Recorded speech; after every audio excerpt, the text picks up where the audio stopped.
অনেকে আছেন আমাদের বিশেষ করে মায়েরা, আমরা দেখেছি গ্রামগঞ্জে যখন যাই অনেকে রোজা রাখেন না। তারা বলেন যে রোজা রাখলে আমার গ্যাস্ট্রিকের সমস্যা বেড়ে যায়, তাদের ভাষায় অ্যাসিডিটি হয়, বুক জ্বলে, এটা তারা বলেন। দেখুন, একজন মানুষের চিকিৎসার জন্য যাদের অ্যাসিডিটি সমস্যা আছে, যেটাকে সাধারণ মানুষ গ্যাস্ট্রিক বলে, এটা চিকিৎসা হচ্ছে গ্যাস্ট্রিকের ঔষধ না। এটা চিকিৎসা হচ্ছে নির্দিষ্ট সময়ে খাওয়া, নির্দিষ্ট সময়ে ব্রেক রাখা। অর্থাৎ পেটকে আপনি খালি রাখবেন এবং নির্দিষ্ট সময়ে আপনি খাবারটা গ্রহণ করবেন। অর্থাৎ সময়ের খাবার সময়ে খাবেন, এইটাই হচ্ছে গ্যাস্ট্রিকের অন্যতম চিকিৎসা। রোজা আপনাকে সেই কাজটা করতে বাধ্য করে। আপনি সকালবেলা উঠে একটা নির্দিষ্ট সময়ের মধ্যে খাবেন, আপনি ইফতারও করবেন নির্দিষ্ট সময়ের মধ্যে, রাতেও আপনি নির্দিষ্ট সময়ের মধ্যে খাবেন।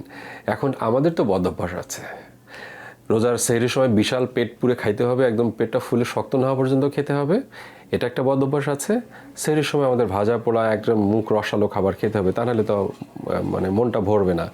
এখন রোজা তো আপনাকে এটা খেতে বলে নাই, আপনি নিজে নিজে খাইলেন আর দোষ দিলেন হচ্ছে রোজাকে, তাহলে তো হবে না। এই যে অ্যাসিডিটিটা হচ্ছে, এটা আপনার খাবারের সমস্যার কারণে, এটা আপনার অভ্যাসগত সমস্যার কারণে, এটা আপনি ভাজা পোড়া প্রচুর খাচ্ছেন সেটার কারণে।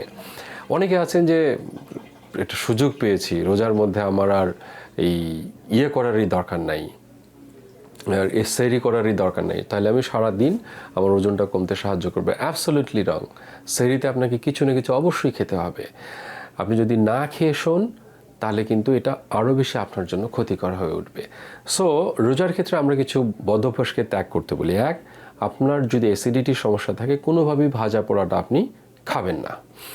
আপনি ভাজা পোড়াটা বাদ দেন, একদিন দুই দিন রোজায় আপনার প্রবলেম হতে পারে, তৃতীয় দিন থেকে দেখবেন যে আপনার অ্যাসিডিটি যেটা ছিল সেটা বরং চলে যাবে। আপনি যদি অল্প একটু খাবার গ্রহণ করেন সেহরির সময়, আপনি যদি সহজ পাচ্য খাবারটা গ্রহণ করেন, তাহলে দেখবেন একই সাথে আপনার যে অ্যাসিডিটির প্রবলেম ছিল সেটা কিন্তু কমে যাবে। দ্বিতীয় যেটা, আমরা আমাদের দেশে প্রচুর সংখ্যক মানুষ তারা বিভিন্ন ধরনের বদ অভ্যাস আছে, এর বাইরেও নেশাজাতীয় দ্রব্য গ্রহণ করছেন। পার্টিকুলারলি আমরা ধূমপানটাকে এখানে বড় করতে পারি। দেখুন, একজন ধূমপায়ীকে যখন আমরা বলি যে আপনার সিগারেটটা আপনি ছেড়ে দেন, তিনি কিন্তু পারেন না। তিনি করেন কি, ছেড়ে দেন, ভাবেন যে একসাথে দিনে 20টা করে খেতাম, এখন যদি আমি ছেড়ে দেই তাহলে আমি একবারে বিপদে পড়ে যাবো, আমার কষ্ট হবে, একটু একটু করে ছাড়ি।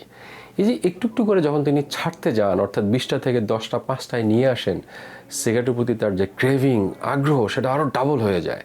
তখন তিনি দেখা যায় 3-4 দিন কোনো রকম পার করলেন, এরপরে ডাবল বেগে খেতে থাকেন। এটা করা যাবে না। সিগারেট বন্ধ করার একটাই পথ, cut down, complete cut down. তাই আপনি জাস্ট আজকেই শপথ নেন যে প্রথম রোজা থেকে আমি ধূমপান করব না। আমাকে ডক্টর সাকলাইন বলেছে যে ধূমপান না করলে আমার মৃত্যুর কোনো সম্ভাবনা নাই, বরং আপনি ভালো থাকবেন, এবং যখন আমার ফিলিং হবে যে আমি ধূমপান ছেড়ে এখন ভালো আছে, আপনার থেকে ভালো আর কেউ থাকবে না। সবাই ভালো থাকবেন, সবার জন্য শুভকামনা।